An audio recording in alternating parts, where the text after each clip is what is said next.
I'm on my way to Cookies with Santa, the event that we're having at the church that I work at, and I am so excited. It's really cold today, actually. It's 33 degrees. But I'm so excited because I put up a video yesterday about my new, my new path in life, which is not really new, because when you know you're supposed to do something and then you figure out you're supposed to do it, is it really new? Is it really new? I don't think so. I think that it's just reintroduced to you. But yeah, I am just so excited to work for the UCC Church. I've never been in a church that is so accepting of people, that loves Jesus, that promotes justice. Oh, the night ministry is here at this church right now. Yeah, I love that about the UCC Church, and every UCC church that I've gone to is like this. Now, unfortunately, there is a UCC church here in Chicago that is flailing, and that I think is going to close down, from what Tom Henry told me yesterday. And I know that the reason why it is failing is because Tom Henry explained to me that in churches you have to have a combination of, yes, being social justice oriented and looking for the poor and the needy, but also looking after those in your congregation and praying with them, being connected to them. What Tom Henry told me was that prayer is, the purpose of prayer, he feels, is that it keeps us as people connected, and I totally agree with him on that. I think a lot of people use prayer as something of, God, give me what I need. God, give me what I need. If goodness is there and love is there to provide what you need, yes, I think that you should pray about it. But I think that the needs that people, the basic needs of food, love, support are already put in place in the world. It's just that humans keep messing up this system, and we are the ones that have to change it and fix it. So God, I believe God is love, as the spirit, the spirit of love and of goodness. I think that spirit knows the prayers that people pray about sickness and ailments and all these different things. But I do feel that the reason why, well, one thing I want to say is the reason why I don't feel that prayer necessarily is for that purpose is because prayer is not the automatic healer. You see this with people that are so diligent and that are so faithful and doing everything they can and praying, and a lot of people still die. I've known the most faithful Christians who have been so fervent in prayer, fervent in their work with God, and then they got brain cancer and tumors. And I've known 3 people like this, and they died. And so that's why I do not feel that prayer is the antidote. I think that praying for people and praying to center yourself is a way to unite us. I think that there is something in a sense that's almost supernatural about prayer, because it does put you in tune with the state of the world, and taking moments to stop, and those are just water bottles in the back, but taking moments to just stop and think about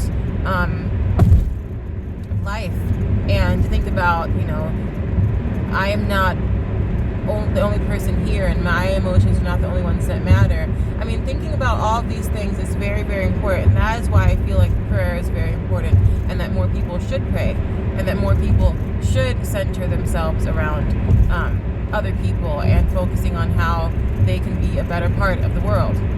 And for that, I believe in prayer. I do feel that I have had some miracles when it comes to prayer. Like, I remember when I was in Fall River, Massachusetts, I lost my debit card, and that was really difficult, because in Massachusetts I had Chase Bank then. Now I have Bank of America, because I don't know why I didn't have Bank. Well, because in Chicago there were no Bank of Americas, even 3 or 4 years ago. They really have just implemented them in place now. And move this a little bit. And so if you lose your debit card or your credit card or whatever, and you are not a Bank of America person, or you don't have the local Fifth Third Bank, which they had there, but I wasn't familiar with Fifth Third, and I had a college checking account, I lost my debit card, and that meant that all the money that I had and everything that I needed in terms of currency, I didn't have anything. And so I had to I went back to the place where the debit card was, and I heard this like small voice. I was like, go back, go back, go back. Sometimes I wonder like if that was God or that was myself telling me to go back, because maybe like sometimes you do things and you don't think that you've done them, but you don't know consciously that you've done them, but in your brain is like, you did do this. Just go and tap into this part of your brain and you'll remember it. So I don't know, but my debit card actually was there on the ground, and I'm so thankful for that. But yeah, that's not smart of me. I'm realizing now that I should have always had cash on me, because that was not smart. That was not an intelligent move. Because if I had lost that card, yeah, I need to really think about that decision. It's in the past. But yeah, I'm just very excited to work with the church and for a church. The prayers are not centered on self. I find in a lot of conservative evangelical churches that are not social justice focused, and they don't have that balance of social justice and personal prayer, that a lot of the prayers are centered around self. And something that I found the church that I work at now, people pray so much for others, and it's so refreshing. It's so great. Even in the program, prayer is an integral part of the program, and I just feel so happy that is the case here at St. Paul's. And I'm gonna have to, I don't know. No, I'm just trying to figure out. I have to go pick up a Santa costume, but I'm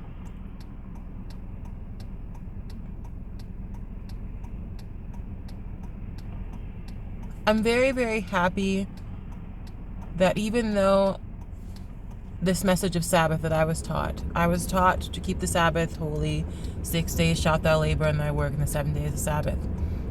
A lot of the time I felt that was a personal thing of like, yes, God is going to be pleased by me not doing anything, and by resting and not doing anything that requires work. And a lot of people still feel that way. And this is not even just a Sabbath thing. This is a lot of people have taken the message of Sabbath and taken it into like, no, we are going to just not do anything and not contribute to the world negatively. And even to the point of some people like, you can't swim on Sabbath, you can't go out for a walk, you can't play these games, you can't do this, that, and third.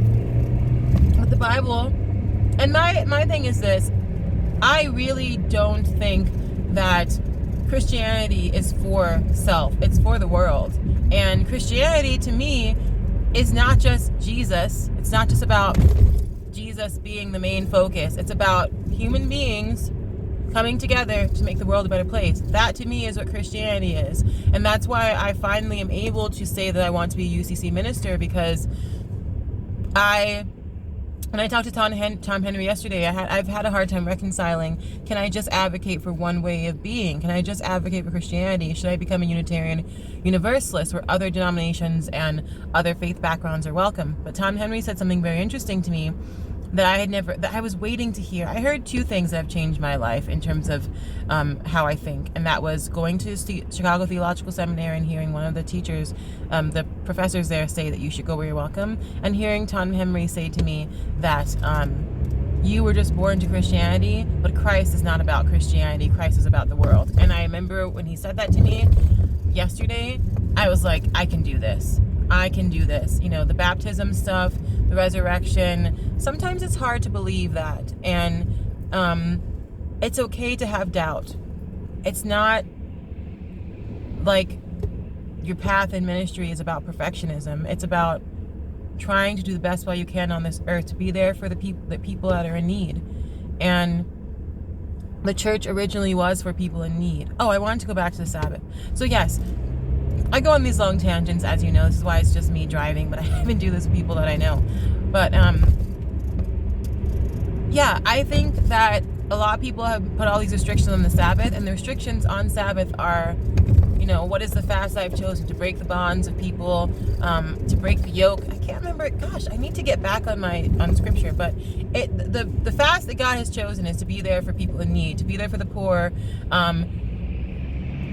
to be there for the widow, for the orphan, and that is the people who are the poorest in our world.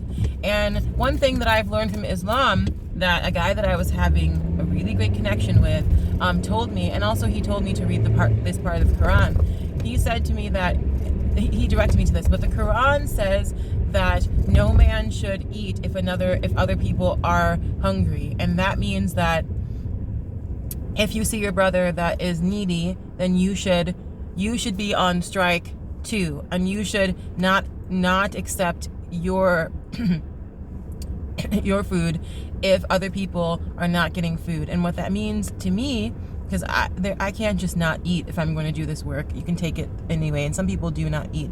It means that if someone else is needy, if we have a system in place in the world where people are not eating, we should be fighting and advocating for that. And if that means that we have to suffer too, that's what should happen. Because we are all connected. Every single one of us is connected. We are just so disconnected. And that this is not just a Christian thing. This is a human thing. We are all connected under Christ, under love, under God. I think we're all connected under God. I like to say it that way because I think that all the prophets and every single big religious leader who is trying to be loving and practice love, everyone believes the same thing. We just articulate it differently. It takes a very I don't want to say smart, but I want to say open person to accept that perspective. But this is the way that life should be. We should all be advocating for each other. And the reason why I can't do 7-day Adventism right now is because I'm just going to say it, with our current president in place, and not just our current president. Actually, let me take that back. Not just our current president.